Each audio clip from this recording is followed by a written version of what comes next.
Ya, Assalamualaikum warahmatullahi wabarakatuh. Pada kesempatan ini kita coba bahas tentang sedikit ya tentang kesalahan umum menulis karya ilmiah oleh saya Muhammad Reza Kahar Aziz, sarjana teknik, magister teknik, PhD, single member FPI.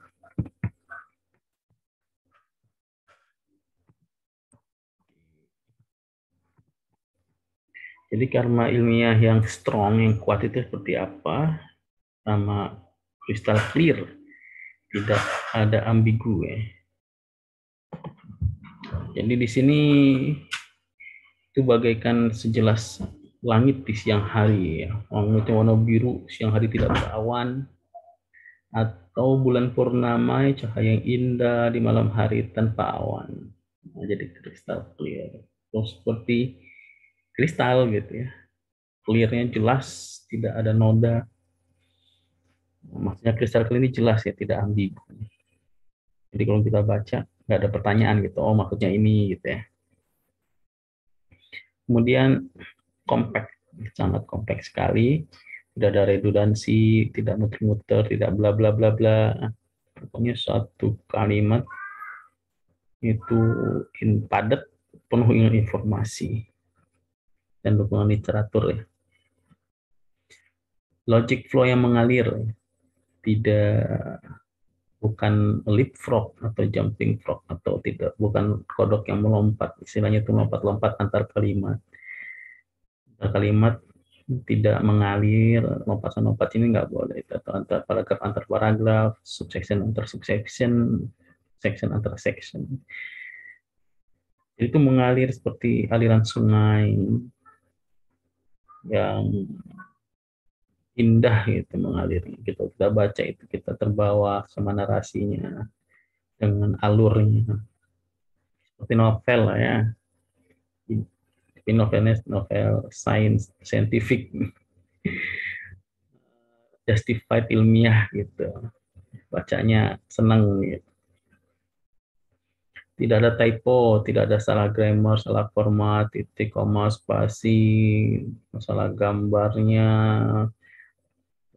apa resolusi gambar letaknya, nomor-nomor gambar, nomor tabel, nomor referensi tersebut semua didiskusikan.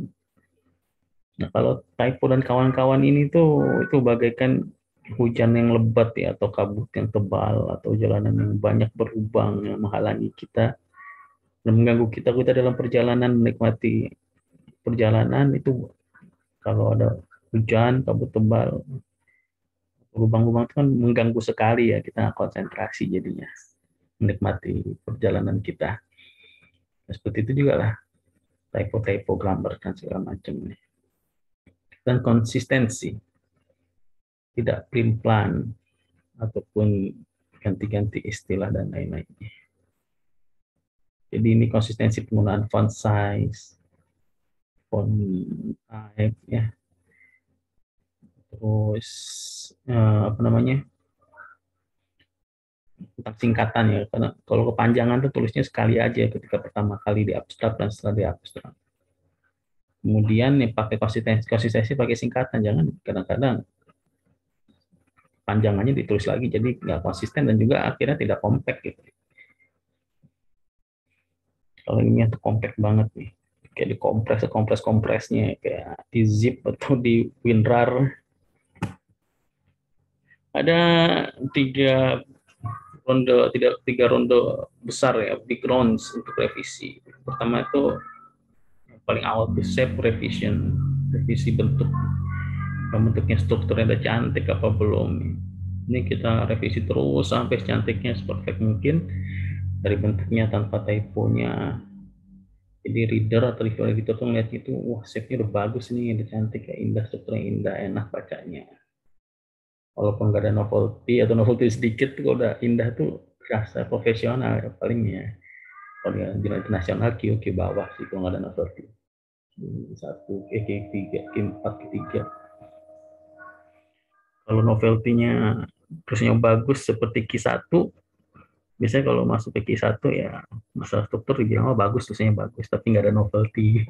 Jadi di reject, ada novelty, suruh jurnal ini bapaknya. Q1 top dunia itu biasanya impact besar untuk manusia, teknik-teknik baru itu yang bisa tembus. Tapi kalau tulisannya jelek, walaupun ya semuanya sehebat di dunia, tapi orang nggak bisa melihat gitu. Tertutup, kecanggihannya tertutup oleh tulisan yang tidak bagus. Kemudian kedua, revisi flow logicnya. Kalau setnya udah bagus, sudah indah, enak tuh revisi logic flow. Walaupun ya bisa sedikit-sedikit juga ketika lagi revisi set itu logic flow-nya bisa juga sekalian direvisi, tapi agak kalau sudah bagus rapnya, logic flow revisi lebih enak. Nah, kita bisa melihatnya narasi indah lah, bagaikan novel bestseller istilahnya ya. Enak bacanya, gitu mengalir. Yang terakhir ya technical content. Konten kan dari awal dari segala macam ya. Nanti baru ya itu udah awal sebenarnya. Tapi kalau misalnya ada yang mau revisi dari supervisor atau reviewer di kontennya ya, segala macam setnya udah bagus baru kelihatan kontennya ini valid apa enggak. Karena semua udah kristal clear, jelas semuanya ya, udah jelas. Baru kelihatan nih valid apa enggak valid nih. Temuannya, algoritmanya, hasil bahas dari kurva-kurva dari pengujiannya gitu. Awalnya kita bahas sedikit saja ya, tidak banyak, masih dicicil juga ini misalnya di slide-nya. Kita fokus di pertama dulu, shape revision, revisi bentuk. Kenapa sih kita perlu revisi bentuk ini? Shape yang indah gitu. Karena pertama shape revision ini adalah nanti alasannya setelah ini ya. Sekarang shape revision ini kita nggak hilangkan semua typo, gambar-gambar yang salah, format-format yang salah, template yang salah, titik koma spasi yang salah, dari gambar ya, caption gambar tuh kasih titik misalnya, biasanya spasi yang tidak konsisten tuh gimana, ada koma yang kurang setelah titik koma, nggak dikasih spasi. Yang font size, font type-nya diperhatiin yang konsisten, tidak redundansi. Definisi simbol, simbol kalau udah buat equation simbol langsung didefinisikan, jangan tunggu nanti. Singkatan juga semuanya dituliskan, panjangannya kan singkatannya kadang beda, bidang singkatan sama artinya beda gitu. Jadi asumsi itu pembaca itu berbagai kalangan. Ada 8 miliar manusia di muka bumi ini. Jadi di abstrak ditulis singkatan ketika menciptakan karya, ditulis kepanjangannya, kemudian setelah abstrak ditulis lagi. Kemudian tanda minus juga, konsistensi dan tanpa redundansi. Nah, gambarnya yang high quality ya, resolusi tinggi. Letaknya gimana, kalau di artikel itu letaknya di paling bawah atau paling atas halaman berikutnya setelah nomor gambar itu dipanggil. Ukuran rasio gambar jangan gepeng-gepeng, ukuran jangan terlalu kecil. Kemudian mention, diskusikan semua nomor gambar, referensi, dan tabel. Karena mereka semua bukan pajangan. Gambar kasih nomor, referensi kasih nomor, tabel kasih nomor, tapi nggak pernah dibahas. Cuma dibahasnya gambar di bawah, tabel di atas. Referensi nggak disebut. Itu yang seperti itu. Perhatikan penulisan equation juga tuh. Equation itu bagian dari kalimat. Jadi sebelum kalimat sama equation jangan kasih titik, tapi digabung. Kemudian setelah equation kasih titik atau koma, tergantung. Kalau akhir kalimat setelah equation kasih titik. Kalau masih dilanjutkan dengan definisi simbol kasih koma, kemudian di mana atau where. Nah, apabila terjadi bad shape-nya jelek, terjadi, itu pembaca bisa ngambek, yang marah. Jadi reviewer sama editor. Jadi tidak mau bacanya lagi gitu ya. Dianggap impresinya tuh jelek gitu. Pertama kali anggapnya tulisannya udah langsung low quality, ya walaupun tekniknya tuh ternyata hebat sedunia gitu misalnya. Tapi dianggap udah low quality aja. Kemudian mengganggu kenikmatan dalam membaca. Ya, ya tadi ya seperti hujan lebat atau kabut tebal atau banyaknya, posisi tidur atau banyaknya bolong-bolong jalanannya, mengganggu sekali.